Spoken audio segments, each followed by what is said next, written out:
Heather McDonald has got the juiciest scoop.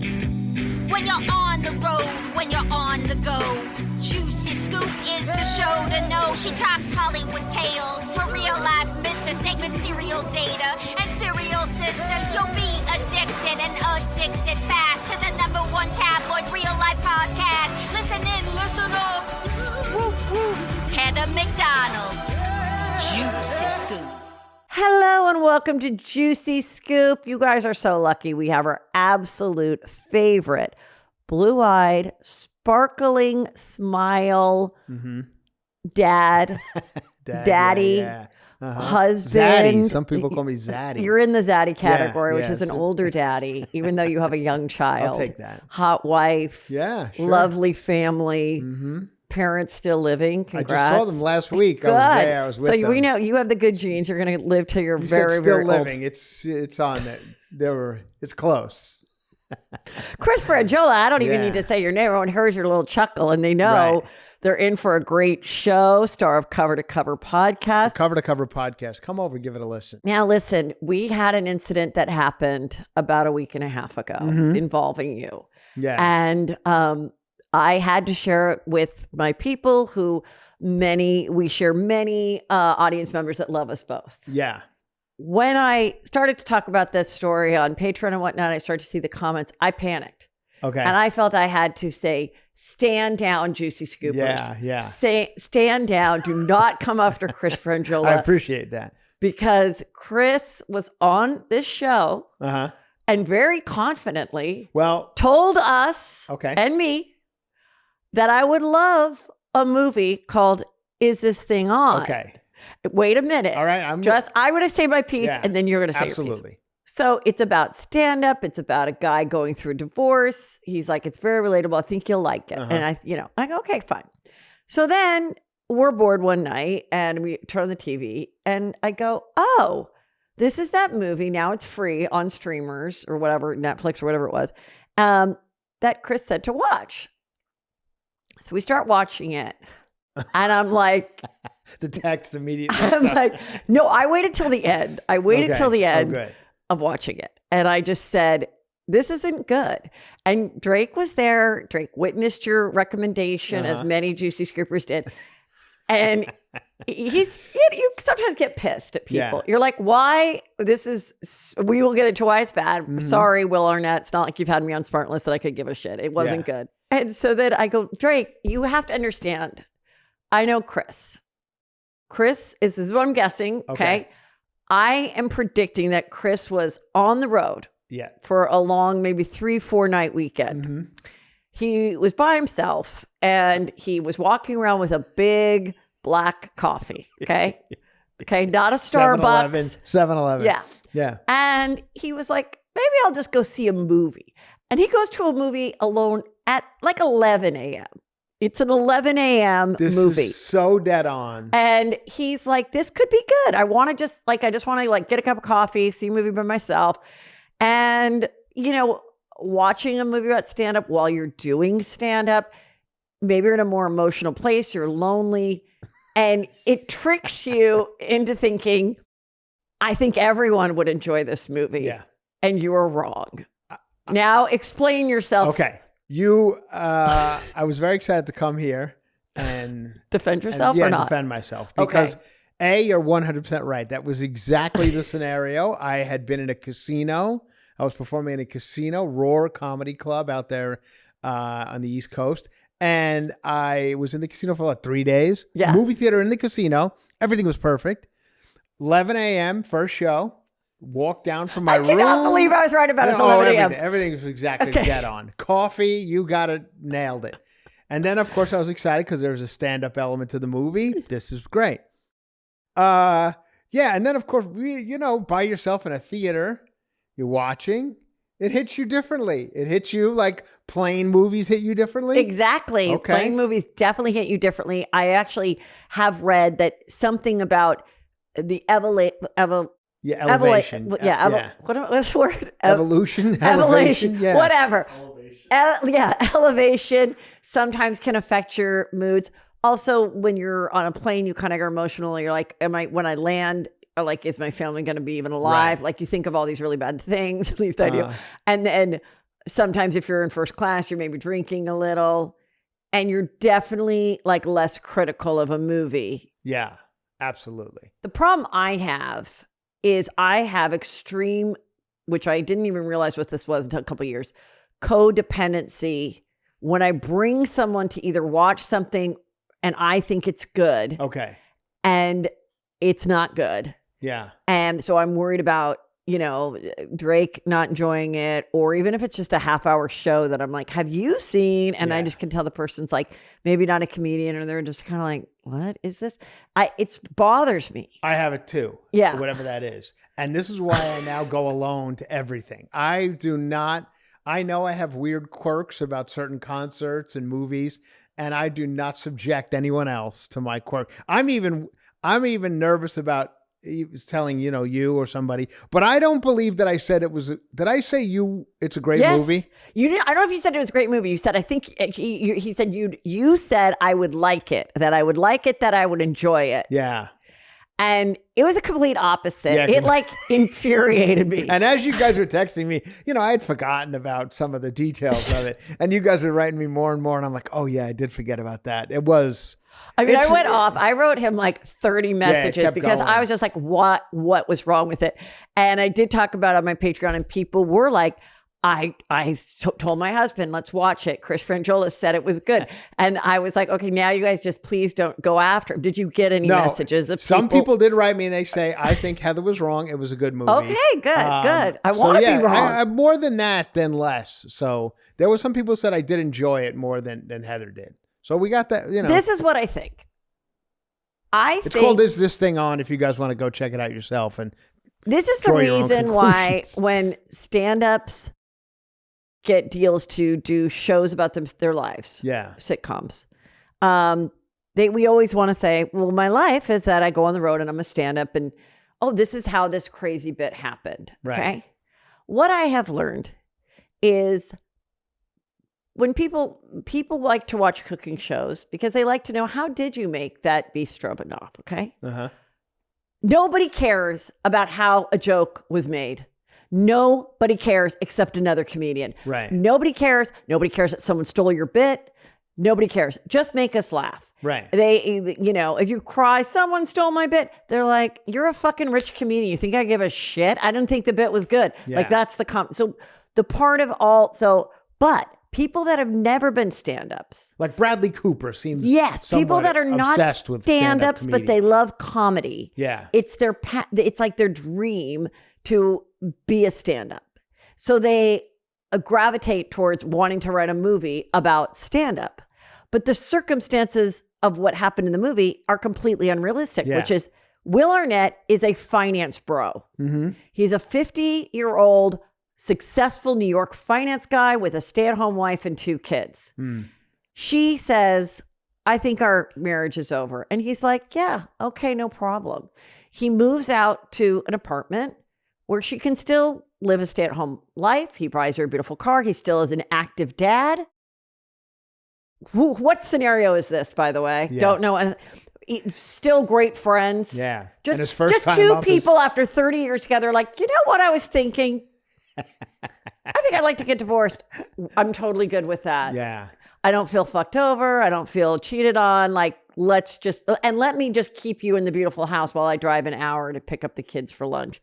Then he stumbles in to an open mic and just gets up there. And the Comedy angles, Cellar, by the way, which is a place the hardest place. The top of the top. You got to be the best of the best. The best to of do the best. Comedy Cellar, yeah. And it's always like, I could see how the director's just like, I love the banter of the comedians just was Bradley giving each Cooper other who was shit. the director, by the way. know. Yeah. And so it's like, and then he plays some weird, like it reminds me of like, struggling actor. Yeah, when someone's just like, I want to play this crazy character that wears a wig. And you're like, what? And then they just like create a weird character. And you're like, what was this weird fantasy? Like his character had nothing to do with the movie. I'm like, if anything, his character who was like this struggling actor should have been like kind of jealous of his finance bro friend. Yeah.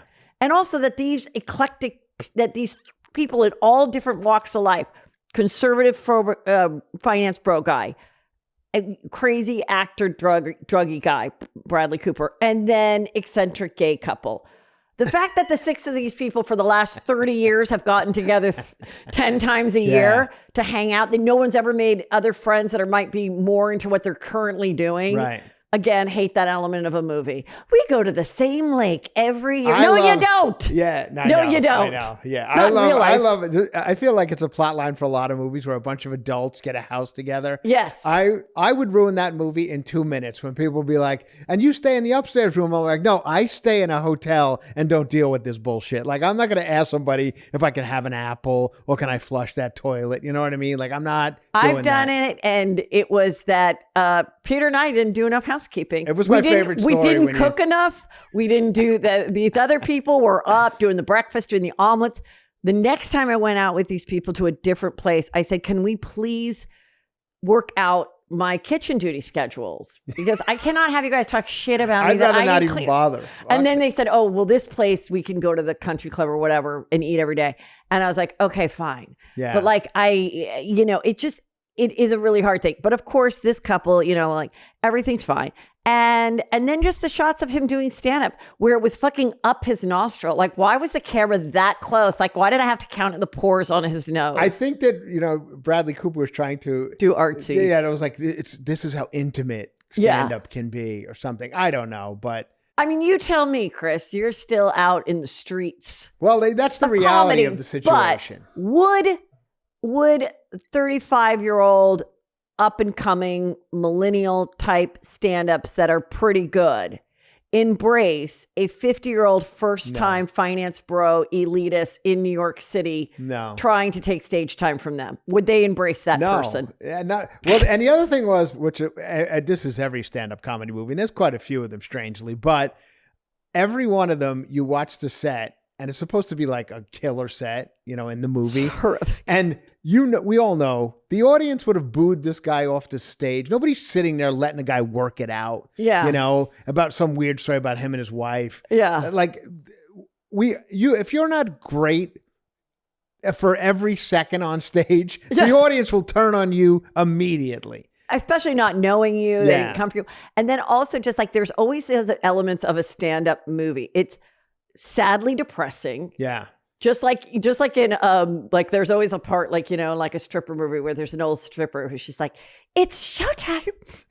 And she's like way too old to be like the stripper, and you're like, oh God, I don't want to become that. I want to see that same movie. Element of the stand-up where the guy's like, they're like waiting to go on, and some guy has like a crazy hat and he's got like a little prop thing and he's been doing the same act for 50 years, and you're like, And so Punchline with Punchline is unwatchable. That one is Sally Field and it was kind of taking off of like a Joan Rivers or a Roseanne, and that the mom is the hilarious one, and she does this, and the dad is like John Goodman. Yeah, I don't know if you can be gone every night when we've got the little girls, and then he sees how funny she is, and he's like, all right, we're gonna do it. And then they're like, we want you to come and do the Tonight Show, and she's like, you know what, I'm just gonna stay in Philly. Yeah. What? It was just, there's just so many things about it that just like infuriate me. And then there's the breaking point. We even saw it, and the scene of where they don't know someone's in the audience and they're ripping on them. We saw it with Che Diaz. They stole Bradley Cooper was watching. Yeah. And just like that, because Che Diaz got on stage and made fun of Miranda. Mm-hmm. And that she was a bad lay as a non-binary person who was getting with a fresh lesbian. She didn't know what she was doing. And I'm like, and the same thing with this. So I was just like. And everybody knows, once again, in comedy, your friends, if you have any friends, they never come to your shows ever. They come to the first one that you ever did. We handed out a fly or something, and then never to return, which is a good thing.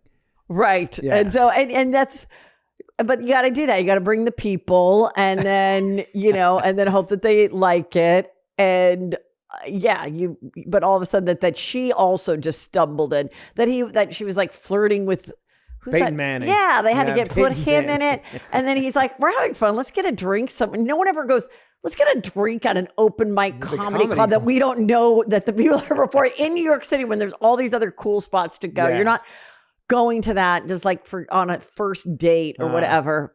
Well, also, I think this is probably a case of Bradley Cooper at this point, big star. Yeah. There's no, I think it's all yes men. Yes. Right? There's nobody's saying no anymore. So that's why you get that weird character. Oh, it's awesome. I love it. The cowboy hat, everything about it. Yeah, so funny. And, once you start getting into that, yes people, I've seen yes people ruin so many careers. Usually when you have like the one big hit, like Stars Born, the next one is all yes people, and it's usually terrible. And this was literally like they were getting drunk one night or smoking weed or whatever, and they're like came up with this movie idea. They're like, let's all work on it together. Yeah, and we'll because we're famous stars, we'll shoot it like real quick in New York City where we want to be. We'll knock it out in 3 weeks or whatever, and make a lot of money, and everyone will come see it. And you get to be like a stand-up, and I get to be this other person. And it's fine. I'll never get those 2 hours back, but it's And then at the ending, I don't care because I'm not rooting the part of it. It's not the ending. There's a scene where the kids are in a band. Okay. And because she's finally going back to work, which she's like a coach for the Olympics team of volleyball. Yeah. And she almost misses her kid's major performance. Like if my kid had a solo or something and I planned on going, I wouldn't be late. Either I'd miss it altogether because I was out of town. I wouldn't be late. She's running and they're playing guitar, the two little boys. And then there's these two other girls. I don't know whose dad they were. I'm like, is that Northwest? Like, you fucking suck. Like, why are these kids singing? They're so bad. And I'm like, out of all the young, like 12-year-old kids that would have gotten a solo in real life, that can kill it. Like, so whatever. That was like some probably assistant director's kids, and they're lovely. But I'm just saying, we all saw through it. It was awful. All right. Well, go check it out. Well, now that we've said that, my next recommendation is a movie that you will certainly hate, but I would love for you to watch it. I loved it. Called Blue Moon. Blue Moon. Ethan Hawke plays like this weird playwright. Takes place in like one room in a bar in New York City. You have to see. I want you just to watch it, just to hate me even more. Is it available right now? Available right now on all your streaming service. I watched it on a plane. You're giving me all the reasons why I shouldn't watch. Blue Moon. Check it out. All right. Great movie. All right. Get ready to get your comments ready for Chris. If you loved it or hated it, you can check it out. Take your complaints to his and if situation. You guys would like to see the reality of stand-up comedy, yes, please. Here's a couple of places you could see me live next week. April 15th, Wednesday night, I'll be in Buffalo, New York. I'll be at the Helium Comedy Club. One night only, one show, Buffalo. Could you please buy some tickets? I get the counts from my agents, and I'm like, really? You're going to make me fly across the country for this? So please. Toronto, thank you. Toronto, Comedy Bar in Toronto. There's only like 5 tickets left. Well, if you want to go get those tickets, that's the next night. April 16th, Thursday night. I want to say, Buffalo, make America great again and be as nice as the Canadians that are buying the tickets. The Canadians bought these tickets in a week. It was sold out. Don't you want to be perceived as a nice, do you want to be the nicer Juicy Scooper person? Yes. Yeah. Then the Canadians, you come on. We have to be number one always. And go then on. Friday night, April 17th, I'm at Rochester, New York. This is always a tough sell for me. Comedy at the Carlson. It's a Friday night, like the people ask. I can't do a weekday. Yeah, Friday night, Rochester. Here it is. And then I'm back on Long Island in my hometown, Long Island, May 1st and 2nd. I'm at Governor's Comedy Club, Belmore, Long Island, called Brokerage Comedy Club Governors, May 1st and 2nd. It's the Long Island show that everybody's been asking for, May 1st and 2nd. New York Comedy Club in Stamford, Connecticut on April 30th, and I think then to all the very lucky people that did as I said and got the tickets right away for the show May 9th, Netflix is a Joke in LA, in which you'll be joining me. I'm there. And that is going to be a dream. That's going to be so fun. I've Sold had out. So many people come up to me at shows far away and tell me they're flying in for it, making a week like an LA weekend. I'm so incredibly honored and flattered since they had never asked me to do anything before. Yeah. I loved that the one time they did, we fucking killed it. So good. Thank you. I know working out is really important, especially strength training and having a consistency. And I find I do best if I can do it several days a week, but I don't really like doing it for a full hour. I like doing like 30 minutes. When I discovered Ladder, I'm like, this app is perfect because the exercises change. I have my personal trainer.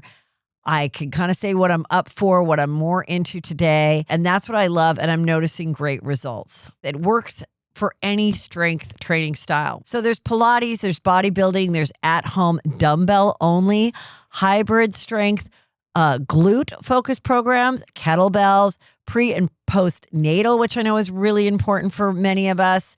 And whether you train at home or a gym, there's a plan for you. So if you have a gym maybe in your apartment complex, you can take that app and actually go to those machines and work it in a way that'll work with your body because you're working with professional trainers. Ladder is an expert strength training plan, not a content library.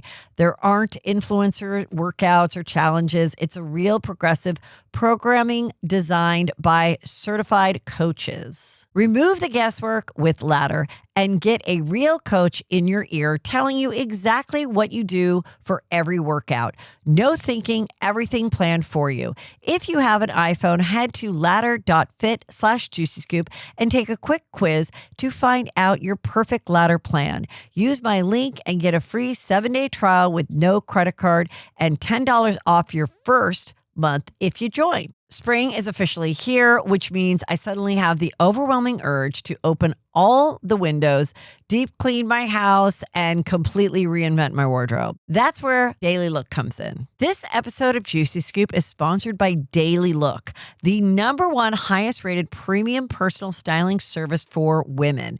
With Daily Look, you get your own dedicated personal stylist to curate a box of clothes based on your body shape, preferences, and lifestyles. So this is not an algorithm. This is actual real personal stylists, and you get the same stylist every time. With Daily Look, you can try on up to 12 premium pieces per box in the comfort of your own home, saving you time and effort. So whether you need something effortlessly chic for spring brunch or a polished look for the office or school drop-offs, Daily Look has got you covered. I just got my box. I love the jeans. The blazer is so cute and it really looks great. And it's something that I wouldn't necessarily gravitate towards.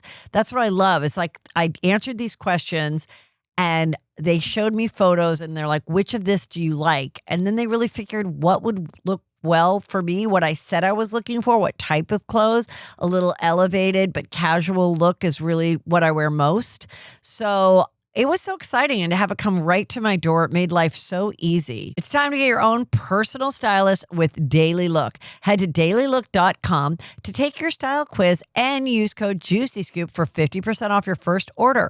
Once again, that's dailylook.com for 50% off, and make sure you use my promo code JUICYSCOOP so they know I sent you. One last time, dailylook.com and promo code JuicyScoop. This episode of Juicy Scoop is sponsored by O Positive. O Positive is a women's health company, and they offer a range of symptom-targeting supplements that support women at every stage of life, from their first period to well beyond that. What I love is their urovaginal probiotic. It is to help balance healthy vaginal pH, support healthy vaginal smell, and maintain healthy vaginal flora. So many factors, when it comes to sex or tight clothing, sweat from working out, hormones, periods, etc., can disrupt vaginal health and lead to an imbalance in vaginal flora and pH, causing unhealthy vaginal odor or taste and abnormal discharge and discomfort. When taken daily, just 2 capsules a day, Uro delivers noticeable benefits within 8 weeks. And many customers have talked about the improvement in vaginal health, which has also led to greater confidence, which means better sex and intimacy. I love this one Amazon review. She wrote, I've been insecure about the taste and smell down there, but this probiotic really helps balance out my system so I can go out feeling confident and sexy. Take proactive care of your health and head to opositive.com/juicyscoop or enter Juicy Scoop at checkout for 25% off your first purchase. That's ITIV.com/juicyscoop for 25% off. Okay, now I made Chris watch this, and I know many people are talking about it. It's a story, but he got a documentary, and it's the death and life of Lamar Odom. And it was about an hour and a half. Yeah. So it's not multiple parts. And it starts out because it's part of the sports thing. So it's really about his sports, and everything was really kind of interesting about his life. And I mean, I just want to say, Khloe Kardashian, Saint Khloe, patron saint of cheating, asshole, addict exes. Mm-hmm. That is what she is going to be known as when she gets sainted. And also, which she will be. I also feel like a saint for doing the documentary. Like, she could have been like, no, I'm done with this chapter of my life. I think that she did. Yeah. Because she does still feel... She is still so sweet that she wanted it. She knew she needed to be a part of it for it to probably go. Right. She knows he needs the paycheck. But also, I think there were some false narratives that were perceived in the media, which I'll get into, that didn't make her look like a saint. And I think she wanted to clear those up. Oh, okay. Yeah. And so, we get to where they fall in love. And the story that is she went to this party. And he saw her across the room. Ron Artest, Meta World Peace. Yes. He's the one who had the party, which is all cool to watch. Yeah. But so he has a party, and they hire Khloe Kardashian. Like just to be co-hosted by Khloe Kardashian. She gets $5,000. Yeah. She's like, oh, okay, I'll go to this basketball thing. And he immediately, zooms in on her. And you get from his ex-wife, who also was a part of it and really quite classy and delightful, and his kids. And he, that he's a charmer. He's a player. He, he's not just a catch because he's a famous basketball player, but like he just knows how to love bomb. And so I remember when I went out with Kris Jenner one night for dinner, and she's like, you're not going to believe what's happening right now. Khloe is dating Lamar Odom. I'm like, who's that? I had no idea. Yeah. They'd only been dating like a week. And she's like, he's just so into her and Lakers and all this stuff. So I looked it up. Oh, like I'd already won a ring, all of this before he met her. And then the thing happens, we're going to get married. And the reason they were going to get married, she's like, we have to get married on this date before he goes back to Laker training. And also on this date, it's his favorite number. And this was not in the doc, but this is just what I remember from knowledge. And it was interesting because he played that kind of shit with her throughout their relationship, where he's like, oh my God, I got high for 3 days because it was the anniversary of my son who died of SIDS. Oh my gosh, this is the same time that my dad or my mother died, constantly. So she would just go, okay. So she really did not even have a real boyfriend before meeting him. And now I look back at the wedding and everything, and I'm like, oh, that's why Kris and the sisters wore purple. Well, why they wore lavender? Because of the Lakers. Oh. That's why that was that color. Okay. Kris immediately got a personalized license plate, Laker Mom. Yeah. Like didn't spell out the Lakers. Somehow she worked it out that was the personalized license plate that I remember, Laker Mama. And I remember going to a game, and all the other, the opposing time, they all had Khloe faces for when he's playing to make it like he was so distracted by his mad love for her that he couldn't play right if they put up her face. It was such a cute time. And now we realize that cute time was so short. Yeah. Well, it's wild to watch any documentary, of course, about the Kardashians, because there's been so many changes. I mean, she really looks so different. Just that, and all of them. You see Kim, you see, Kourtney, and they're all completely different. And then, of course, you see Bruce in several pictures, and you're like, "What? Oh yeah, I forgot about that." You can't talk about how different they look like when you think about the patriarch of the family. I know, and he was just like, "Oh yeah, there's Bruce," And I remember, in the show and stuff. There was this little thing, does Bruce at the time walk Khloe down the aisle? Yeah. And I don't know if that was for the show or whatever, but then she decides yes.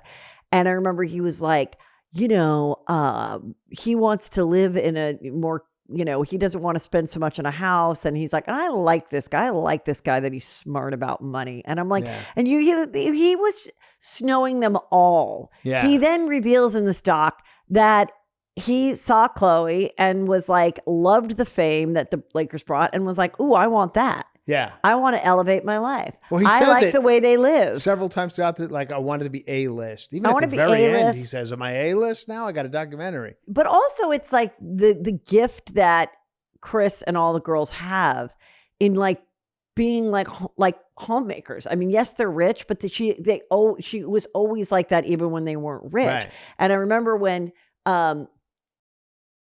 Bruce at the time and Caitlyn and Chris broke up, Caitlyn then said, she set me up in the house. She got her team there. I walked in my new house in Malibu or wherever he was staying. And she was staying. And then it was like the TV was remote. Like everything was done. The furniture was done. Things were put away. There was food in the fridge. Yeah. Your cable is set up. Like all the things that you're like, oh, what a nightmare. Like she just knows how to do that. And so then I love that Khloe was so honest about knowing that he's out and cheating while they're filming their Khloe Lamar show. Yeah, I had forgotten they had that many shows, like Courtney and Khloe Take Miami. Yes. I didn't realize there was that many spinoffs of that. And that he wanted it, like Lamar wanted it. And then I do remember it all went to shit, not knowing what was really going behind the scenes when he got traded to Dallas. This is something, along with how a giant cruise ship is able to sail and not sink to the ground. I still don't understand how that is the case. I don't understand trading. I don't understand how like you're doing a good job and you're on the team. Yeah. And then someone's like, hey, we'll give you this person if you give us this person.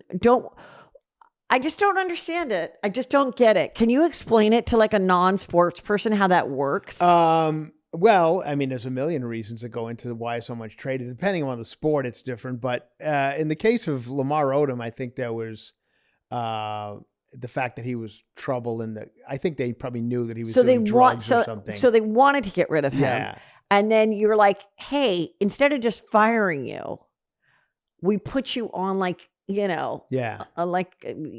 list where then another team can pick you up. Another GM will call and go, hey, do you need this person or that person? And we got this person. So even though you're like competing against these other teams, you're still kind of helping them out because you're like, I'll let you have my person. Yeah. It's like the only business there isn't like a non-compete clause. There is some. There are a lot of players that do a no trade clause, so they can't be traded. That's okay. Yeah, so there is a no trade clause in a lot of contracts. However, do you remember Lamar Odom came from when Shaquille O'Neal got traded because Shaquille and Kobe didn't get along. Shaquille went to the Miami Heat, and that's how Lamar came to the Lakers to begin with in a trade. So he goes to Dallas, and that's when like I knew, like I was close with them, and it was like I knew things were not going well in Dallas and it wasn't working out. But she was like flying back and trying to do Christmas Eve with the kids and then going back to Dallas. Like she just was putting him first, even though she knew he was doing drugs, knew he was cheating. And then when they find out he goes to Big Bear of all places to get high with some chick who then calls Chris, finds his phone, calls Chris, the other woman. The girl called him. Yes, called Kris Jenner and Khloe and was like, I can't take your man anymore. Like, you need to pick him up. He's freaking annoying. I don't want to be with him anymore. And they went and got him. They drove to Big Bear. I know. That's like first of all, it's like a hellish drive into the mountains. And it's like the worst. 3 hours. Like, why is he making again, if you're going to fucking cheat and do all this shit, could you do it in Encino? Yeah, right. Like, why do I have to go to Big Bear? Yeah. Like, single thing he did made her life difficult. And then finally, I thought this part was like really heartbreaking when they go, he's got to have an intervention. You're going to go in, Khloe, and you're going to say, if you don't go to this rehab, then I'll get a divorce. And he goes, okay, fine, let's get a divorce. And to me, that was just, it was so sad because I don't think he loved her. I don't think he cared that much about her. I think she was a disposable woman in his life. that it wasn't like this, oh my God, I'm pining for you for the rest of my life. She was replaceable. And I just thought that must have fucked her up more than anything else, because she was putting up with all this stuff thinking that she was the love of his life. And I don't think she was. I don't think he's even capable of loving anyone but himself. I think he's awful. Yeah. Really? I kind of had a different... Okay. When I finished it, I kind of felt bad for the guy. I mean, I guess I never looked at it in that way, but yeah, I felt bad for the guy. I was like, I didn't realize his early life was as bad as it was. Well, let me tell you a few more things that people don't also know that were the details of the thing. So then they're filed for divorce. It's not done yet. And he goes on his binge to the bunny ranch and, almost dies. They don't know what to do with this giant body. They can't get into the ambulance. And everybody's praying for Lamar. We really think he's going to die.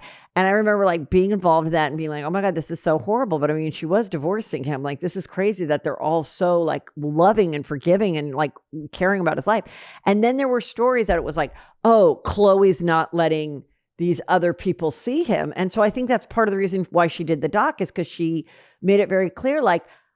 I realized there were people coming in, giving him drugs. Yeah. And so she's like, I had to put my foot down. And she did say, the dad said, don't resuscitate him. I want to get the life insurance. And then she took a pair of Nikes. Did you see? That was my favorite part, the picture of the dad. Now I want to see a whole documentary on him. When he was a drug addict too. Oh, well, obviously by his outfit. And so it was and that was another excuse. Well, my dad was a drug addict, so I'm a drug addict, sins of the father or whatever. And so then she's like, what do you need? Nike's $100 in a hotel room. Done. Just get the hell out. And then there were these, and there was this guy that was on the show that was clearly his buddy from home that they would do drugs together. His name was Pumpkin. I don't know if it was Pumpkin or somebody, or it might have been another friend that I remember from the show. They had this friend and he was supposed to be running Lamar's merch. And there was a whole storyline where Khloe was like, you're not selling any t-shirts and you live here and you party with him and this isn't working out. You show her trying to put her foot down. Meanwhile, she would make homemade fried chicken and sweet potatoes and all his favorite things. And, and he would eat all this candy and never been to a dentist. And she was like, can we get Lamar to a dentist? Every little thing that she did, I was just like, oh my God. And so then she takes care of, is there for 4 months. He gets better. She then furnishes him in a house where they use their team because he's 7 feet tall. Beds have to be specially made, couches, furniture. It's all custom for him, which wasn't in the show, but I remember that. And then she says, I go to visit, see how he's doing. And once you know the smell of crack, you don't forget it. And she smells the smell of crack. Yeah. Someone got him crack. And then he goes, I mean, what kind of person gives me crack? Yeah. He immediately blamed the hardworking drug dealer that, somehow managed to get through the gates of Calabasas to give you the drugs. And so then I just thought the end, he's done some interviews since. And they're again, people are wow, that have watched it. Wow. St. Khloe, my God. And she really saved you. And he's like, no, I think it was God. Yeah. No, it really wasn't. God was inside of Khloe. Okay. And was your angel. Okay. The actual person that embodies that.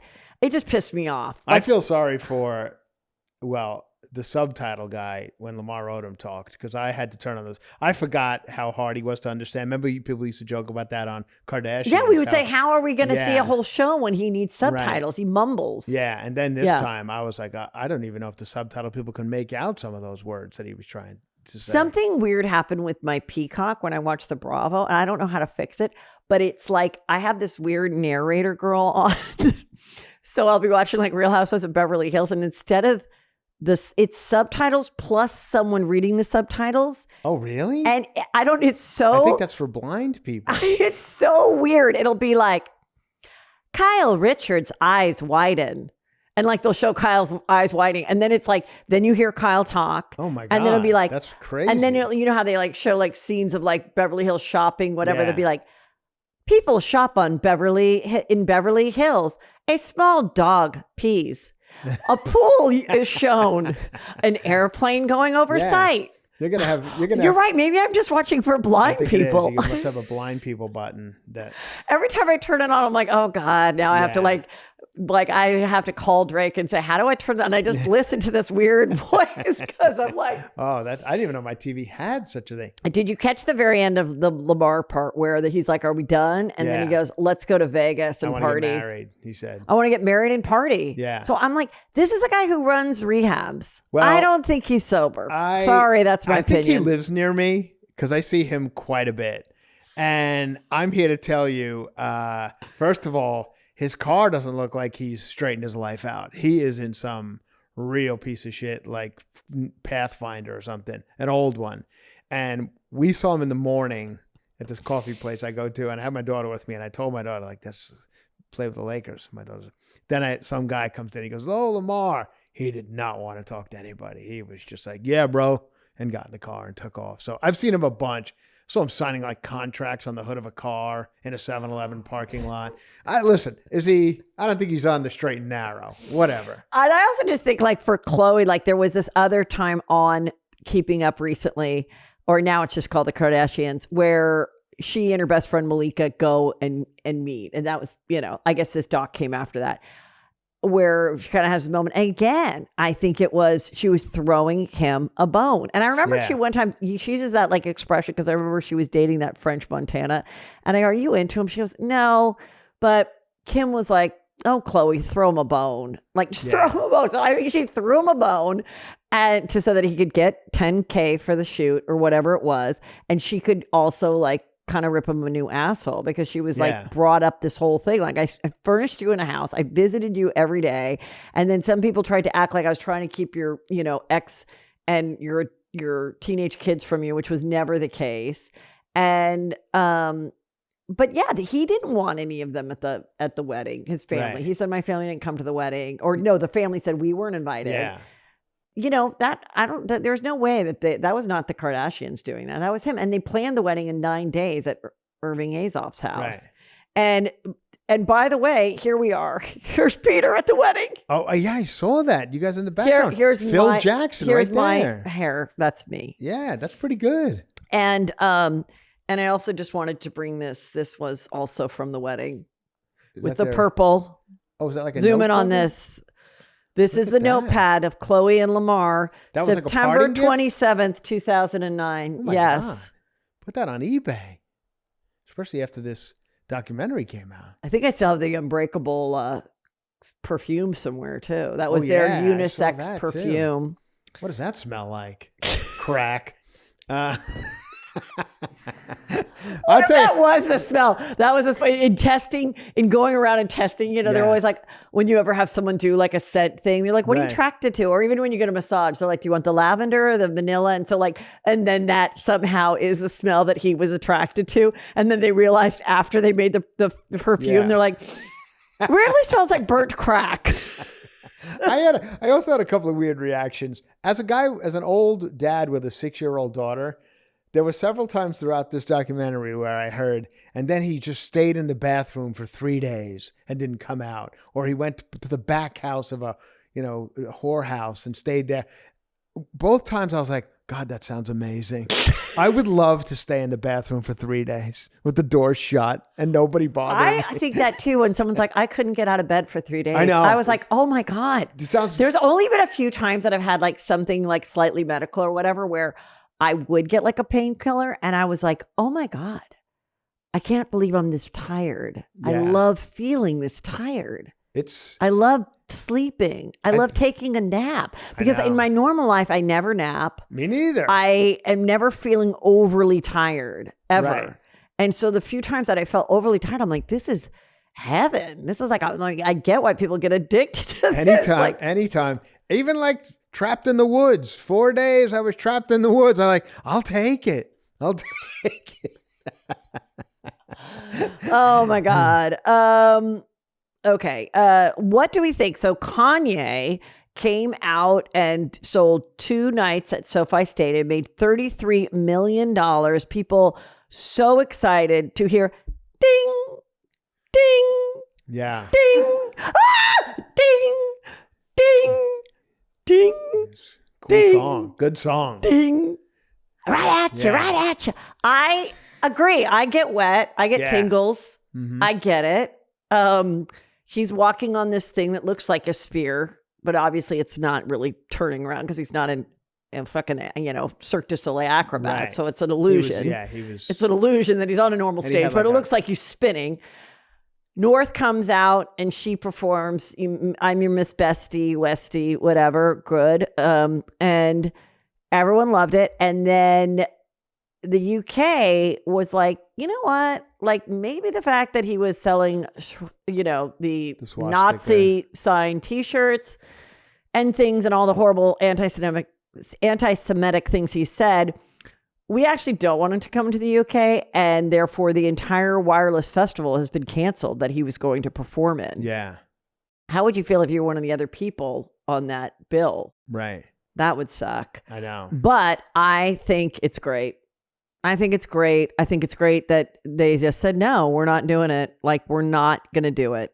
This is just, a lot of people, it's amazing how many men can do awful things and everyone just forgives them, from comedians to this to whatever. Like, let's just forget it. Let's just keep going. Then other people will, that are women will say the one wrong thing and it's like, you're done forever. Get out. Banished to move to Ireland or something. Yeah. Like you said something that was anti-something, that nothing to the level of what he did. He did do an apology. How does he?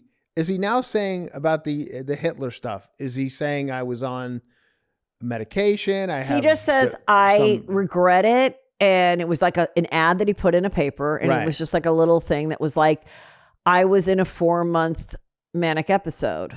Yeah. But I feel like it wasn't just those 4 months. Like, I feel like he was saying shit like that like 3 years ago. Yeah. And it was like on, and then it just got to the peak when he actually made the merch. Uh-huh. And it's just that he showed on a commercial, like on the Super Bowl or something. Didn't he show that shirt? Maybe he paid for that. It was the thing that is so awful is that in this world, and I am going to get like a little serious this moment, the Holocaust, never forget, is a reason, because there was a fear that one day a generation would forget. Right. And we're fucking there. Like, we're almost there. Yeah. And so someone that's that powerful and that influential and like the Picasso of our time, as far as the Mozart art of our time, I think we have to really take it seriously, because they can influence people to think that this didn't really happen and that this isn't, and this could end. It can happen again. Right. Because we're going to push this out, this propaganda that got them there in the first place. Now, so why did SoFi take them? Because it's fucking Hollywood. They don't give a shit. I guess, yeah. They don't give a shit. Yeah. And they're just like, well, he said he was sorry. He did an ad. He wrote an ad. Yeah. And he said he was sorry. But I just think it's something that is just beyond. Like, I guess he went up at the Improv last night or the night before, too. No, he really did. Wait, really? Dean Cole, the comedian Dean Cole, brought him up on stage like last night or the night before. I saw pictures at the Improv. So a lot of comedians like, really? Now we're bringing Kanye into the place? So it's wild. Yeah, and I think the only way that people just want to go, look, I just don't even want to speak on it, or he's so powerful and who cares, and just. But gosh, I saw those videos of just, people just loving it and going to see him, and okay, it goes to show you that no one, if you believe that you can't be canceled and you just keep going, most likely you won't be canceled unless you're like behind bars. And what he did is not a crime. It's horrible, but like, I don't know. And just embarrassing and awful. And I think he has to do a lot more. Like, I think he has to really like do an interview and just go, I'm just horrible. But maybe he's not. That's what I think. I do think he still thinks that way. Right. But he has to sit with like a doctor who has to explain what his condition is. He also said he's autistic. And let's not make it that that's a condition of people who have autism, because that's certainly not. Right. But like, whatever's wrong with it. Clearly, he has issues, but that was just such a weird time and crazy. And then he's still with the Bianca Sensori. Yeah. And she's still, wearing some camel toe and in outfits, and the kids are around, and I just hope it was worth it. You know anybody who went to the shows? No. Do you? No, I No, I have no desire. Like, I would not want to support any of that. I've always thought his clothes, everything was weird. I did meet him many, many years ago when he was first dating Kim. It was like at Courtney's baby shower. And he was a smiley delight. I met him once. He was a smiley delight as well. And he was a smiley delight to me too. Actually, overly friendly. Yeah. We wrote on the MTV Movie Music Awards, and he was like super nice. Yeah. That was like right after. I'm sure that's what she fell in love with. I don't think any of the family saw that side of him but it was a classic thing where all of a sudden he changes her clothes. Then everything in the house has to be beige. Then North gets born. She can't wear anything pink. We knew that, like before buying gifts, it has to be brown, black, or beige. Yeah. And she's a little girl. I'm like, well, one day she might want to wear color. Now she has blue hair. Good for her. But like, it was a slowly allowing that to happen. And it's just kind of, thank God she got out. But I mean, I just don't think there could be a worse person to co-parent with. And I've said that over and over than Kanye West. Like, how do you even explain to your friends who are Jewish, right, or your manager or your agent or your neighbor or your kids' parents' friends, oh, we're going to go to Kanye's concert. And they're like, yeah. Yeah, but like, it's Saint's dad. He's going to get his ticket. Yeah. And then what about the Jewish people that are just like, I still like the songs and I don't care. Right. Maybe that's your prerogative. That's your prerogative. Like that. Listen, when I see the video of the ding, ding, ding, I'm like, I'm going to listen to the song. I mean, it is weird how we draw our lines, I mean, Michael Jackson is still Michael Jackson. There's a movie coming out next week, So, but, and I'm not saying that I'm just. That's the thing. You can go to see Louis C.K. You can book Louis C.K. You can go love a Woody Allen movie. You can, I mean, it is what it is, but. Right. I try to. Only see movies directed by Bradley Cooper. Wait, I hope nothing comes out about him because I got to see all his movies. Isn't it weird that he's like been dating Gigi Hadid for years? For a long time. Yeah. I hear stories about that. Oh, really? Just there's always been rumors about him maybe not being. I've heard all those rumors too, but I hear that. But I also think, like who cares? Who knows? Yeah. I always just feel like a thing like that can't go on that long if it's not real. Eventually, you see him somewhere. Yeah. I'm so proud of myself because I recently did a little reset on my closet and really got rid of the clothes I'm not wearing anymore and focusing on the ones that last season after season and look great and are classy and are timeless. And that's why I love Quince. And what I really love is that they're beautiful pieces and they work every day, but also the pricing makes sense. I mean, from their 100% European linen, organic cotton, super soft denim, with all styles starting around $50. I mean, that's amazing. I also love that they have incredible accessories like their leather bags, which are made from 100% hard-woven Italian leather. They look way more expensive and are feeling like a really special classic item that's going to last with you for years and years. I just got a couple great t-shirts that cut right in the right spot where it's not too low. It's thick, but it's not hot because it's high quality. I've already washed it a bunch of times and it looks still brand new. And that's where you really know quality counts. Refresh your spring wardrobe with Quince. Go to quince.com/juicy for free shipping and 365-day returns. Now available in Canada too. Go to quince.com/juicy for free shipping and 365-day returns. Quince.com/juicy.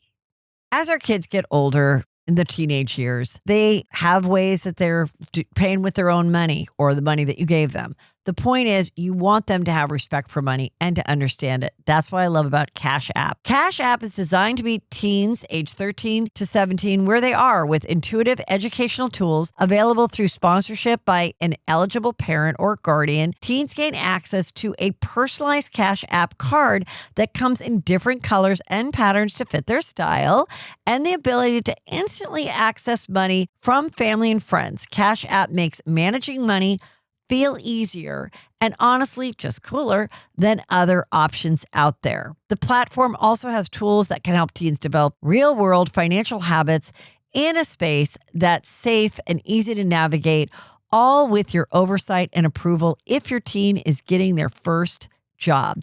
Cash App can get them access to their paychecks up to 2 days early and can help them achieve personalized saving goals as they can set themselves all within the app. With Cash App, these tools become something they'll actually want to use because they were designed with them in mind. Skip the stress and give your teen a way to learn financial responsibility with no hidden fees. Download Cash App and get started today. For a limited time, new Cash App customers can earn $10 if they use code FAMILY10 in their profile at signup and send $5 to a friend within 14 days. Terms apply. Cash App is a financial service platform, not a bank. Banking services provided by Cash App's bank partners. Prepaid debit card issued by Sutton Bank, member FDIC, direct deposit and promotions provided by Cash App, a Block Inc. brand. Visit cash.app/legal/podcast for full disclosures. So is the Pedro Pascal guy, is he like 100% gay? What is that? I don't know. Yeah, I saw those but pictures like he wasn't too. gay, and then it was just like, here's my boyfriend, but he doesn't say it's his boyfriend. I don't think he was one of those people who we knew what he was because he was not that big a star where you followed his personal life. Some people think he's a plant, an industry plant, because he like fell out of the sky out of nowhere, and it was just like the biggest thing. Yeah, but I'm like, but that's also everybody falls out of the sky out of nowhere. Yeah, exactly. He was on Narcos, and it was a big hit. Yeah, I mean that can happen. You get one big show, and then you do get, and when you and timing is right, and you get the good team behind you, and you get a few, and you can. How come it never happened? I've never understood it. Never having us. I never had a good team behind me. I also don't understand an industry plant. That doesn't make any sense. No. Because the industry is so broad. It's not three people. Right. Like going, okay, the person this year is Sydney Sweeney. It's just not that. No. Like, exactly. So that I don't agree with. By the way, I don't know if you've heard that. I heard now people saying that Sydney Sweeney is a man. Again? Yeah, this is the latest one. She's a man, baby. I know. I'm like, wait a minute, of all the people, she doesn't seem like she's got any manly features at all. Absolutely not. Yeah. So, all right. We're good on that one? We're good on that one. I hope so. Speaking of this. This will lead us perfectly into this. This is from last week, but I just had to get your take on it. Kristi Noem, who has been fired for her job in the administration. Yeah. Because I was like, what was it really that fired her? And it was that she did an ad campaign that put her face on Mount Rushmore, and it cost $230 million. Yeah, she was riding a horse through the woods. It was like how could a commercial, how could you ever think that wouldn't be found out, that a commercial cost $230 million? Well, I think it was a series of commercials, but still, I think that was like more than one, but not that matters. So then, give us the story. How did they find out that the husband, he's into wearing like big breasts that like a drag queen would wear, like a rubber chest plate kind of a thing? Well, bit of a backstory. After she was, that used to be you. Yeah, no. I mean, thank God it's not. I don't have any, because you never know when they're going to come up. Also, you're like, God, I'd love to have some big tits. It comes out of nowhere, probably. I don't have any of those weird fetishes. And you know what? We never dressed you up as a woman ever. At Chelsea lately. No, I was the only one who didn't do the woman ever. And they also say that they think that's an Illuminati thing. Oh, really? That they make stars dress up like women in a skit or something. Yeah, and that means that's your way of saying, all right, you got my asshole now. Oh, really? I'm completely, I believe in Satan. And yeah, I wish I would have known known all that. Conspiracy. Chill out, people. I don't believe it. Okay. I mean, go on. In my defense, or if this gets me in the Illuminati, I don't know. We did do several things where I was transitioning as Bruce Jenner but before there was a real transition. Yeah. On Chelsea Lately, we were doing me transitioning just for fun. So in this world of conspiracy theories where people would always go, "You're crazy, that's crazy," and now we realize a lot of things have proven to be true. Like, oh my God, I can't, and everyone told you were crazy. My mom would ask me right before Caitlyn transitioned, is Bruce Jenner transitioning, becoming a woman? Because it was like in the Inquirer. Right. And I was like, no, Mom, that is just stories. That is just, he's probably just getting like some plastic surgery or something. He just probably has like a vanity thing going on. And then my mom died. And then I was like, do I take the Vanity Fair magazine and show to go to the grave? Yeah, she and needs be like, to know. You were right. Yeah, you were right. And I was like, crazy mother, closure. You crazy mother, and she was right. She might need some closure on that. Take whatever you need to take. She knows. So this husband of 34 years. But a little bit of a okay? backstory. Yes. She was fired, and then it came out that she had slept with a guy she worked with, Corey Ludnowski. Okay. So there was that. Kristi did. Kristi Noem. So, but then she said, we want privacy. I'm staying with my husband. And I guess people started to dig for pictures or whatever. And I mean, it's not hard to find. Found like a fetish website or something. He's all over OnlyFans. He has a bunch of different OnlyFans accounts with different women. Oh, where he's paying for the OnlyFans. The women. Okay. Yeah. He's not the model. And that's one of the women you see in this picture here, that she's one of the women that he paid for a lot of her stuff. And I guess he's big, her name's Bimbo Bride. Quest to make her his bimbo bride, or maybe they're just saying that on the California Post. Her name, but so she's some enormous, and he paid for the bigger ones for her. And then he bought her a boob job. That's what it says. Okay. And then of course he has his. I guess when you watch, this is what I'm gathering. He watches them, on OnlyFans or whatever. I don't know what, and then he goes, "Hang on, I'm going to put on my big tits." So, because it seems like he's not doing anything else. No makeup, got, nothing. Like lipstick on her wig. Yeah, and he's still wearing like a guy T-shirt. Yeah, like, it's over the big. I don't know if the big tits are part of the T-shirt or they go on first, then the T-shirt goes over it. Because nipple placement is all fucked up. I don't know if you've seen it. One is shooting left, the other one is going rogue. Yeah, they're all over the place. He needs to work on that. Yeah. Wow, and so. Where are they now in the relationship? Are they still going to try to work it out? I believe, as far as I know. I mean, and I assume they have kids. That's embarrassing. That's the tough one. The kids got to see this, I guess. I think they're a little older, which I don't know if that makes it better, but it was a weird thing because I'm like, well, if anything, he's not nursing, is what I'm saying. There's two ways to look at it. It could look like, the first obvious way is, based on their political affiliation, many people felt that they were very anti anything like this for others. Right. Yet he does it for himself. And the other part is you should be like, well, look, we really weren't like that because I do it too. We're super open to it. You should embrace us. That could be an angle she should use, Yeah. Look at us. We're into it. We're super open to whatever thing however one you want to live behind closed doors. Mm-hmm. But nothing's behind closed doors anymore because it all can be found online. I know. Like, because you are talking to someone on OnlyFans, because you are part of a fetish online group, because you are sharing child porn, through websites. Like, if you just kept it behind doors, truly, then we wouldn't know. But there is no behind. Yeah, like you said. Yeah. I always want to know, for a guy like this, something that's really embarrassing like this. I just want to know what the day is like after it breaks. Like the day these pictures came out and were all over the place. Like, what's the trip to Starbucks? Yeah, because you're still out in the public eye, Like, what is that like? The next couple of days, going to the friend's house. Like, oh boy, been a rough one, huh, for you. I mean, maybe it'll just be like when Caitlyn came out. Yeah. Where you're like, okay. Right. Maybe they are just like, okay. Yeah, I mean, you're not hurting anyone. No, not the worst thing. You bought this girl's boob job. Yeah. You're helping support single moms on OnlyFans. Mm-hmm. You're still staying married. Right. You're just part of a little weird club. Is this an indication that the big boobs are back? Because there was a while there, if you remember, the big boobs were gone for a bit. Remember? Everybody was looking for... I don't know. Smoking's back and super skinny and low jeans are back. So maybe 90 hard fake porno tits are going to come. Maybe the porno tits are coming back. Yeah. Yeah. I bet you're right. Everything comes back in fashion. All right.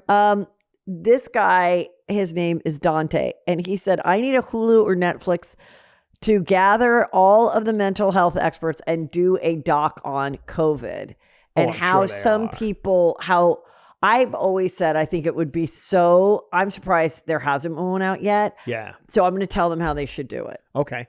We don't need to see the exact same photos and drone photos over and over and over again of the empty streets. Okay. No. Can I just say, I'm so done with documentarians that are going to do a whole thing on someone who went missing or died and they only have 3 photos. I don't care if they're 60 and weren't part of Facebook. Fucking find more than 3 photos. Find more than 3 photos. Okay. No. But there are some people who just don't have any photos. No, I think it's a lazy editor. I think it's a lazy editor and a lazy producer. Go find more photos. Go, literally, it's the same. Yeah. It's the same face from the wedding over and over and over again. There's got to have been somebody else that took a photo of you at a party in the last 15 years that we could use that for the doc. We're putting a documentary together. Yeah. So in this, I don't need to see the empty streets. I don't need to have them tell us what happened. We know. Get that quick. What I'd like to see is I want to hear stories about the COVID divorce, the COVID friendship breakup. That could be a whole series. The people that actually fell in love because they were like barely dating and then decided to just like move in together because they were already fucking and contaminated each other. Yeah. I want to hear about the person who discovered that their spouse was cheating because there was only one other lady in the whole neighborhood that had COVID, and then the husband came home with COVID and the 2 dogs knew each other because they were going on walks and they were fucking at I'd watch all these. All of that. That's what I want. And then I want to hear from the person that's forever changed from COVID, like socially, they never go out. They don't care. They loved it. They wanted it to come back. Yeah. And then you can maybe hear from someone that wished for the world to just shut down and then it happened and they felt guilty the rest of their life. Yeah. It was fun for a couple of weeks, I literally said right before it happened. Yeah. I said I was not looking forward to all the stuff that was going to happen at the end of 8th grade for my son. Uh-huh. It just was like stressing me out, the Disney trip, the this, the that, the parties, and I just go, ugh, I wish I could just skip this whole next couple months. Yeah. And I said, God made it happen. When you have that ability, yeah. And then I went on stage and said, Jesus loves me the most. And he flicked me to let the world know maybe people shouldn't get multiple vaccines. Right. It's hard being a vessel. It is. A vessel, I understand. speaking as a messenger of God. Yeah, it's hard. No, I think that's what I want to see. Okay. I don't need to see news of what's his name? Who was the guy, the doctor that was always Fauci? I don't need to see that. I don't need to see Gavin with his scratchy voice. I don't need to see the new shit that we already lived through. Just give me the juice. Mm-hmm. I'm with you. It feels like other lifetime. It seems like so long ago all that went down. It really did. And COVID jokes were the best because it was the one thing. Remember, we're all in this together. It was the one thing that you could just tell your COVID joke no matter where, right? Even if it was still going on or shortly after, and the whole place would laugh. Yeah. There's been no other thing like that in life that was like that relatable. Right. Why is the guy driving around alone in his car with a mask on? Yeah. Everybody ran that one into the ground. God, remember? I like it. Yeah. I like it. It was easy. I think that's when the world turned on celebrities too, when they all tried to sing Imagine. Oh my God. Yeah. And Imagine it was like, all the people. Yeah. Those people that are part of that, once in a while that'll pop up in my feed. And I'm like, how much of an asshole. You're in your beautiful California backyard. Yeah. I remember there were these funny twins and they were doing a thing of how one was in New York, these guys, and one was in California. And they did a thing of like how different the massive shutdown was. Yes, both places were completely shut down as cities, while Texas were like having high school football games by like March 28th. Right. But like, or whatever. But with this, it was like, we're walking around in our neighborhoods. He's swimming in a pool. Like, especially if you live in a nice neighborhood, it was like not terrible. You could go and sit, and then have wine parties across the street from people and all that kind of stuff. And then the New York person was just like, stuck in their place. Like one of the brothers like doing laps and stuff. What a nightmare. What a nightmare. That's what I want to see though. Speaking of documentaries, if you're going to just pitch documentaries, I was fascinated. Go back to Lamar Odom. Yes. At the very end of that documentary, when I talk about the whorehouses and stuff, first of all, I thought that guy was great. The guy who worked at the with the black rocker hair that ran the whorehouses. Yeah. Good. And then like when they just showed the other, like there's the bunny ranch, and then there's all these other ones, these weird just trailers in the middle of the desert. There probably is one, but I need to see a documentary on that. Well, and who goes? Like, who goes? I loved that show. That with Airplane Annie and all that. Those girls the and HBO like show. Yes, HBO show where people would like bring their kid to get laid for the first time and be on TV, and how they would sit around and like be chosen, and how they would act like it was like a good, and like they were all like happy hookers and stuff on the show. What I thought was fun fact, interesting, is the reason they're so far out there is it's only legal in Nevada if the town is under a certain amount of population, which I'm thinking that's a horrible ratio. Right. It should be the opposite. Yeah. So there's 7,000 people in the town, but there's 5 whorehouses. Like what? I know. And just trailers. Like that's wild. Trailers with like no air conditioning. I know. And I'm just like ugh. I know. And then I looked, just seeing the bed that he was in, because it was in like a museum now or something. Yes. And just the bed was like some ugly bed. I'm like, everything about it seems like. And then how the guy, I think he's past that general guy, the guy that owned the guy who owned those, yeah. How he like went on the Today Show and he was like, and don't forget to buy my book, The Art of a Pimp. Yeah. And he's like on the Today Show, they're like they're trying to get the scoop. Yeah. And they're like, so tell us like how fucked up, Lamar Odom was when he almost died at your whorehouse or whatever. And then he's like, well, he still wants to come back. He's still welcome to come back. We'd love to host him. We're going to give him 50% off. Like, I was just like, what? Had a good time. Oh my God. Okay, wait. So Howard Stern, I just thought this was interesting. He doesn't have bizarre rules for staff. It was an ND. So he has an executive assistant type that was assisting both of them, but in their home in Southampton, where it's like 20,000 square feet. So anyway, she's suing, saying that she was not treated right. And from what I found, it sounded like she only worked there for like a year and a half, and then they let her go. She was making like $300,000. Yes, but they also made her work. Yeah. So that's not okay. Oh yeah, right. Okay. And then, of course, I read, like, it says it's bizarre rules. And I was like, I read them, and I'm like, nothing seemed that bizarre to me. The rules were an NDA. You can't tell the restaurants they like to go to. You can't talk about things like well. That was the stuff in the NDA? Like what? Just so tell me what it was. Like she did it. You can't talk about the restaurants they like to go to. You can't talk about where they vacation. I'm like, well, that seems normal. Who would want to?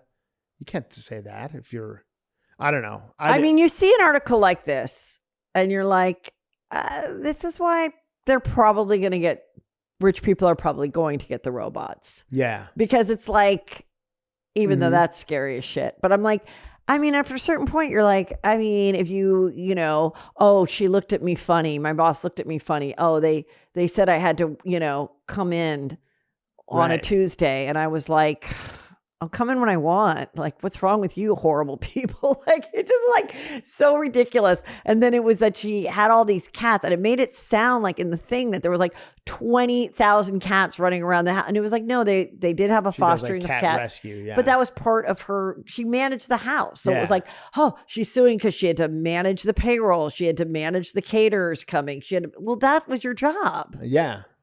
I mean, there was no part of like the good old days where people accused Naomi Campbell of throwing a phone at their head. That was when it was fun. That was when it was fun. That was when you're like, some phones. And then you're like, that sounds like you had a mean boss. Yeah. Staying in the Hamptons in a 20,000 square foot house and, tending to a kitten. Right. Doesn't sound like a hellish ordeal and making $300,000 a year. But, people have to make their money, I guess. Or maybe it's really true. How do you feel about the astronauts? They said, New York Post wrote, Artemis 2 astronaut Christina Koch's thirst traps from space set social media ablaze. Drop your arm routine. So as she's floating around and doing selfies with her hair in the air and the earth from the, she has some pretty good biceps. She's a workout girl. And so, people are into it. I feel like no one cares about this story. Oh, I mean, I was into it. Okay. It's pretty cool. They've gone farther into space than anyone has ever gone ever. Which is farther wild. than the girls, farther than Katy Perry. yeah, Katy Perry went to like Glendale, further than that. Speaking of Katy Perry, Trudeau, her boyfriend's son, still going. He's not currently the prime minister. No, he's and no he longer. Anyway, the son's he's doing some podcasts. Okay, son just saying like Katie's like a nice. He likes her. Yeah, sure. Okay, why not? Sure. And anyway, so it comes down in San Diego, which would always be my God. Like I would just be like, if I was an astronaut, I'd be like, I'm so excited to spend the weekend in San Diego. So they're going to come plopping down in that little cute thing. Yeah. In Friday it's in still San the same Diego. as it was in the 70s? Yeah, it's that little pod. Like the I Dream of Jeannie thing, Remember the beginning of I Dream of Genie? He came down. Pop, Actually, Dream of Genie's a little thing kind of looks like this. I know. Like these pink chairs and stuff. I remember watching it as a kid, and I was like, her bottle looks so comfortable. Me too. I wanted to live in the bottle. That vibe, yeah. But then I was like, I want to go to the cocktail party. Like, why is he being such a dick? Yeah. Like it was the same thing with I Love Lucy. Like, why can't Lucy be in the show? Like you have a nightclub, you're performing every night. Let Lucy be in the show, you asshole. Yeah. And then like same thing with this one. It was like I Dream of Jeannie. She's all cute and she's like, Master, can I go to the thing? And he's like, no, I'm going to the officer's dinner by myself. Yeah. Most sitcoms back then were just like, shut up, woman. It was wild. Same with Bewitched. She wanted to go do fun things too. And he was like, no, I'm going to the advertising meeting by myself. Yeah. And the thing about Bewitched that I said, one day, hopefully in my lifetime, this will happen, which it is not, was that she could get ready like that. Remember she'd twitch her nose? And I'm like, oh, every time I'd have to like start getting ready from scratch. I'm like, I wish I could just twitch my nose and be completely dressed, hair, makeup done. That was a good time. Yeah. I've been doing this test recently with my phone. Oh, yeah? What's that? Well, you know how you go, you're talking about something and then you're like, oh, I need to get, I want to get some patio furniture. And you talk to your friend about patio furniture. And then you go to the bathroom and you check my phone. It's all 100%. Patio furniture. I believe it's gotten to the point where it's actually, I just think about something. So I've been doing that. And it's happening, right? It's happening. I know. It's happening. I'm not saying, I'm like, I'll think about it. I'm like, I kind of want to see a story about this person. And I'll just kind of go, and I'll open my phone and it's like the second one is it.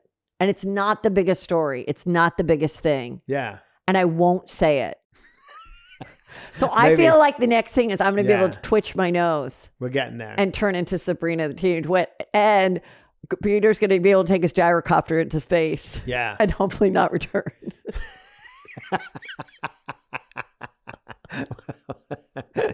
I mean, I wonder if it's, because these guys, these astronauts, there's three Americans and a Canadian of the four of them.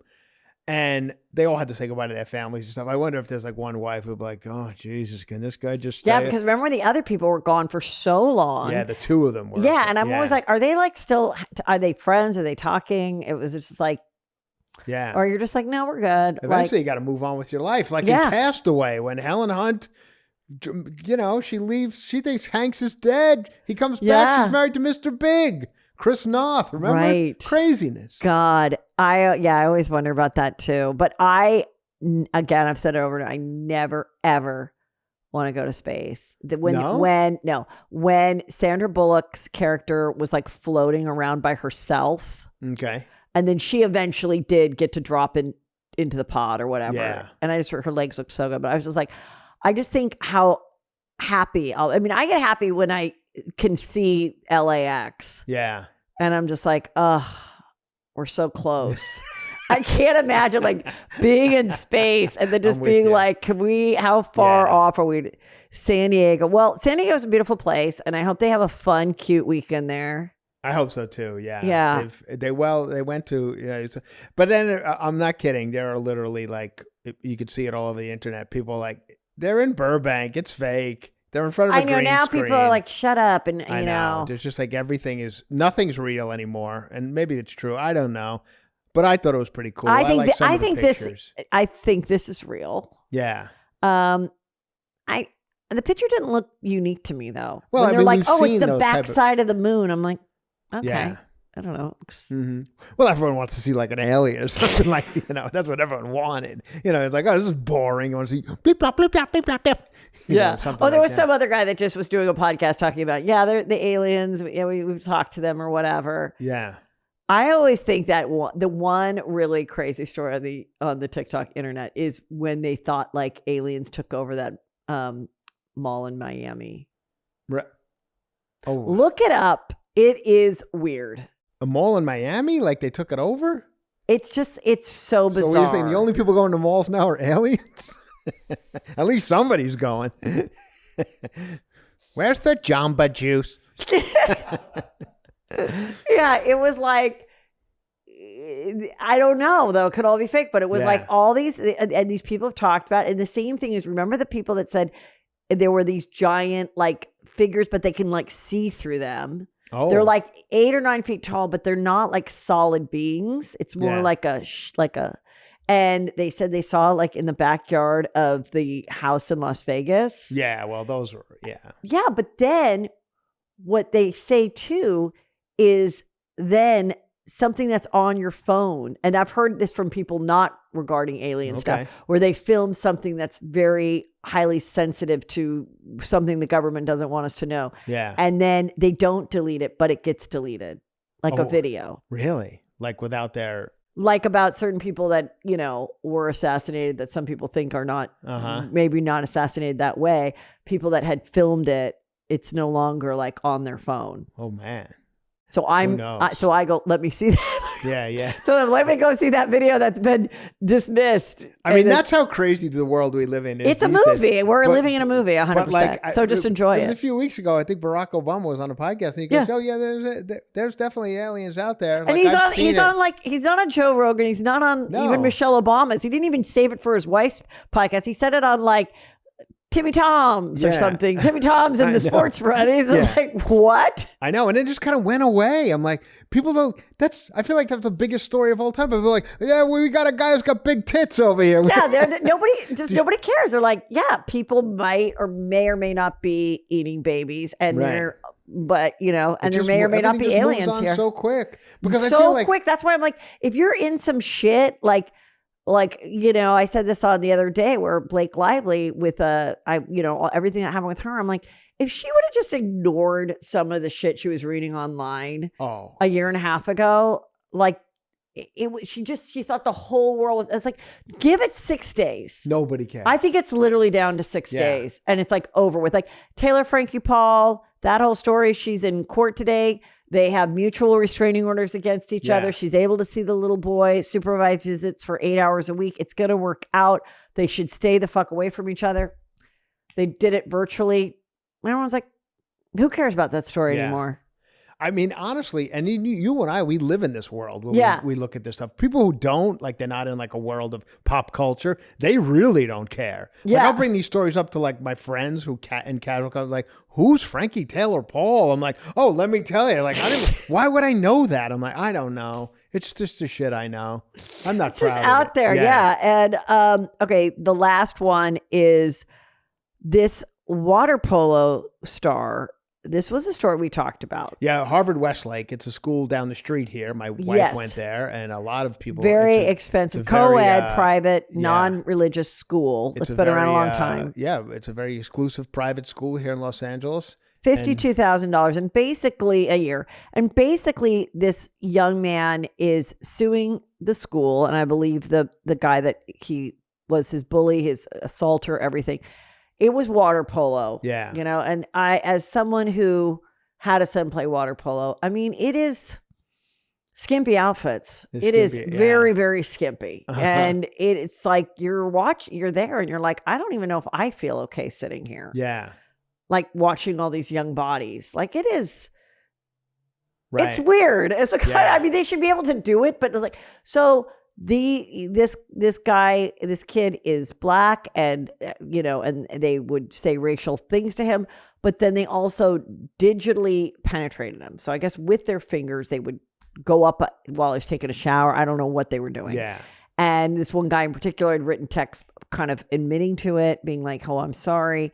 And the lawsuit, of course, you want to sue the kid, but they're suing the school. They're saying the school didn't do enough. And I'm like, that's why you pay for a private school.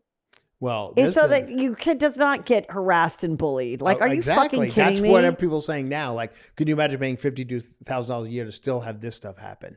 Yeah, I understand when you're, that's why you're like, I mean, I used to look at like public schools when I was in high school, and like there was a movie called 1984, and it was like punkers, and I was like, Michael J. Fox. Yeah, it looked like a prison. Like, so you were like, no, I can't send my daughter to go to the prison, and like she's got to go to Lean on Me with Morgan Freeman. Remember that movie? Like, just the hallways with just there's fires just burning people, in the hallway. Just like people fighting. I'm like, God. And you wonder why people are like, you know what? Maybe we could do homeschooling now with the help of AI and computers. Like, maybe I don't need my kid being digitally penetrated for $52,000 a year. Right. Like, I get it. But I hate that the teachers just, and that's a problem. Like, there's been stories where, these rich kids, their parents that like donate so much. Yeah. What are you going to do when there's a dispute between two kids? You're going to get rid of the person that gives you an extra $500,000. Right. Or the one that was like paying the normal amount or maybe even on scholarship. I mean, I kind of live in this world a little bit, I mean, my daughter goes to one of the school that is the feeder school to this school, more or less. Yes. So the hope is that one day my daughter will be digitally penetrated, I mean, I guess, in a water polo game, Speaking of my old school, St. Mel's, they did a thing on the Today Show with Bryan Cranston and Jenna Bush Hager. Oh, Jenna Bush Hager, yeah. And it was like, are you lying or not? Or something, some little game they were playing. Yeah. And she was like, where did you get your first Holy Communion or something like that? And Bryan Cranston goes, oh, I was 9 and it was St. Mel's. And she starts laughing and she's like, obviously you're lying. There's no school called St. Mel's. And he's like, no, there is a St. Mel's in Woodland Hills. I don't think he did it, but he was telling the lie and thought of the school because he grew up in Woodland Hills or something like that. And so it's just like, I don't know. That was my school, St. Mel's, and it does exist, but still going. But it was always such a weird name. It does seem like it's a fake name, but there is a St. Melvin. That's why. Okay. But people would be like, St. Mel's smells, that's always nice to harass people. But I don't know what's going to happen to this kid. He had to move to Spain. Well, the other kids moved to Spain. The other kid moved to Spain, so he could still do water polo and I guess be far away, many seas away from this guy swimming up his asshole. Yeah. I mean, sports. I've never been I was never into sport. I mean, I like sports, but I was never good enough to be on like a team. So no. I feel like all sports, there's some sort of weird, like, I don't know what you would call it. I don't know if this is like rough would be, not that I'm not saying it's good or bad, good, but it's like a rough housing thing or something. I don't know. It's weird. It is weird. I feel like there's a culture in sports that is like, that kind of vibe. I think that the idea of putting your kid into sports is good because it builds teamwork and working together, but it also breeds like a really competitive person. But it also leads to rape and murder. Yeah. It also leads like cheerleading. Right. Remember the cheerleading mom person where their daughter didn't make the squad or something? So she set out to like kill the other girl so there'd be a spot. Yeah. I remember I didn't make the cheerleading squad. And the day I found out, I was just like devastated. And my mom was so... Why didn't you make? Because you weren't a good cheerleader or you didn't have the look or what was it? I'll tell you exactly why. You didn't have the moves? I'll tell you exactly why. Okay, so it was Crespi. So all the Louisville girls tried out. Okay. And it was JV. We were only sophomores were on the JV team. Yeah. And then juniors and seniors were on the senior varsity team. And so many juniors were coming back to be on the varsity. There was only 4 spots. Yeah. But there was like 9 of us trying out for 4 spots. Okay. And we had to try out in front of the guys. Oh, the really? guys were Like the voting football for players? us. Yeah, the Or football. whoever? We were like, yeah. And That's very strange. yes, because I don't have a boyfriend. I was told I was beautiful by two people in my life, my Your parents. Mommy and Dad? But apparently I wasn't. No, let's not. Let's not. I've seen the photos. Anyway, and so I'm On a doing, scale from 1 to 10, around that time, what are you? I think I'm a you're solid You're 7. I haven't seen- 5.756. No, you're higher than that. Oh. I've seen some of the early pictures. You're definitely higher than I don't know. that. I was okay. Yeah. Anyway, I had these chicken legs. This one guy told me I used to watch her cheer, and I thought, how does she stand? How can possibly those things work? They're not. That's even... what he said. And I was Yeah. like, wow. So I had a lot of issues with which kind of socks I wanted to wear. Okay. Now I just go, I don't care. And I'm wearing the kind that don't even show, that go just under your ankle. But I thought almost like a leg warmy type of would balance out my tiny ankle. Like a scrunch. Like a gown, scrunchie. Like a Hooters waitress. Yes. And then they were like, well, you can't be the only one wearing these weird socks, Heather. Okay. We all have like, sexy little normal sized legs. Okay. Okay. So then I did the thing and I was like so stressed. I hadn't eaten. I was so nervous to do this dumb routine with my friend who was the hottest Heather in all of the San Fernando Valley. And then there was just me, the Heather McDonald one. What do you know what's become of the hot Heather? Oh yeah, I'm friends with her still. Oh really? She's still hot. Okay. Okay. That's good to So hear. she still looks great. Okay. So anyway, so then we do the routine and I feel like we have to like answer questions of like why we want to be a cheerleader with these guys. Yeah. And so that I sounds start to feel like mortifying. nauseous and I run and then they're like, oh, she's an anorexic with those legs. But I just really wasn't anorexic because I just felt like so scared and nervous I was going to throw up. So then that was like on a Thursday and then we're going to find out on Monday. So then Friday, we go to a party. We were always at people's everyone always had parties. Parents were gone and we could always find a party off of Wells. Okay. You just drove down Wells and saw, Trans Ams parked somewhere and you're like, let's go. Yeah. So then I was at this party and I see the daughter who's trying out for cheerleading as well, whose mother is the head of the whole cheerleading thing. And I see her and I'm like, hi, Penny. And she's like she just avoiding the eye contact. Oh no. And I was like, that's happened to me now a few more times in life, and I detect it now. Yeah, you know where. Yeah, I know you're older and wiser. You're off the. And then that day we had to drive to the school and see the list, and my friend went and called me, and she's like, "You and I both didn't make it," and I bawled crying. But then it was like, the first time I experienced, life's rejection is God's protection, and my mom was like, "You're not good." Yeah, that was the first time she was honest about my talent. Okay. She's like, you really should be like singing and doing acting. And like, you can't do that if you're on this squad. But good. Also, so 4 of the hotter people got it. Right. And then when the other people left, then they needed people senior year. Then that same daughter came and said, I really think you should try out because now we could use you. Yeah. And I'm like, no.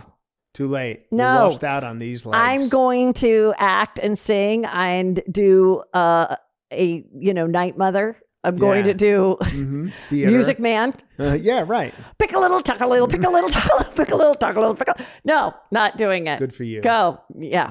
And that was the story. So yeah, it was stressful. Well, I made the football team. You did? In 8th grade. Yeah. Yeah. Well, I think they took everybody. And I made the team, that was where the embarrassment began for me. Yeah. Because they had broken us up into 2 squads. Right. The people who played and the people who didn't play. And I was on the people who didn't play squad. Okay. And one day we were playing a game against the other school whose losers, each other. The losers were playing the losers. Okay. And one of the dads of the good players came to that game thinking it was a real game. Okay. And I was standing on the sidelines. I don't think they had pads. Like they had run out of pads. And they were like, well, he doesn't need pads. He's never going to get in the game. Yeah. So I was just standing there like a uniform, but no pads underneath it. You're basically just wearing today's Lululemons. Yeah, more or less. And then the father comes and the other good players are there in regular clothes. They're not playing. They're like, we're just coming to watch the loser game. Oh. And the father comes walking up and he says, where's Tony, my son? And one of the kids who's on the good team he goes, your son's not here. This game's for the losers. And he pointed to me like as I was the loser. Like, it's for these people. Look at him. Look at his body. Like, he's not an athlete. And so I was the reference point of the loser. And I was like, oh yeah, okay. So now so you're better off not making the team, I think. My earliest memory is it was like kindergarten or first grade. And you know how they would teach you how to hold a pencil? Uh-huh. I just did it my own way, which was like this. And they brought someone in to like observe the school. Yeah. And I was just writing with my own, like, this is the way instead of writing like this, yeah, I wrote like this. Okay. I just wrote like that. Yeah. And I was doing it. And this girl goes, look at how she's holding her pencil. She must be retarded. Oh no. Yeah. What's wrong with her? Yeah. And then I was like, Isn't okay. it funny? And then I was like, okay, Mom, I guess I have to learn how everyone else writes now. Because I was like, so. You're bullied into, doing it right. Exactly. Chris, where can everyone see you again? Oh my God. You guys know the place, Buffalo Helium next week, April 15th, Comedy Bar in Toronto, Comedy at the Carlson in Rochester, April 17th, New York Comedy Club in Stamford, Connecticut, April 30th, Brokerage, Belmore, Long Island, May 1st and 2nd, and Nashville Zanies, May 29th and 30th. Franjola.fun has all my dates. Go there. Come out, see me live, up close. Free meet and greets. Everything. I do it all. Yes. I come out and meet the people. I hang out. We have a lot of fun. And I don't know how much more I have in me, like road, flying across the country and all Cher's that. been saying that for a long time. I know. She's still So have performing. I. So have I. I try to threaten them. I try to threaten them. You got to threaten them. But and then you and I, May 9th. May 9th. Which I'm looking forward to. So much fun. And HeatherMcDonald.net for me. And you love my Is there Patreons. an after party on May 9th? Absolutely. But here's what I want to know. What? Like for real. Like a real after party. Not just me, you, and Brandy and Julie sitting at a table. I'm talking like Netflix after party. All right. Well, let me find out. Yeah, because there probably is. Because it's a like whole another thing. place. Yeah. Where the other people will want us. I feel like there's a bunch of different shows going on that right, night all around know. town. And not all of them are sold out. No, I know. That's congratulations. That's great. Well, I mean, I feel very lucky, but I love that I have my favorites and you guys are going to be there. And I think that also helps. And I'm just, I'm relieved.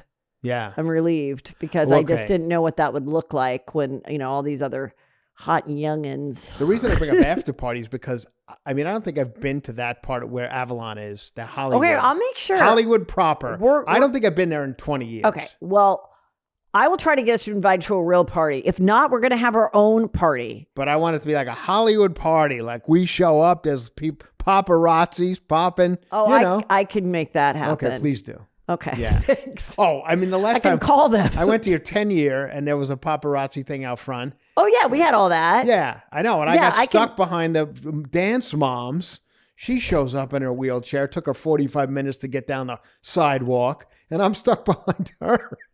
You were the star that night. Yeah. Don't you worry. Thank you very much. Love you. Bye.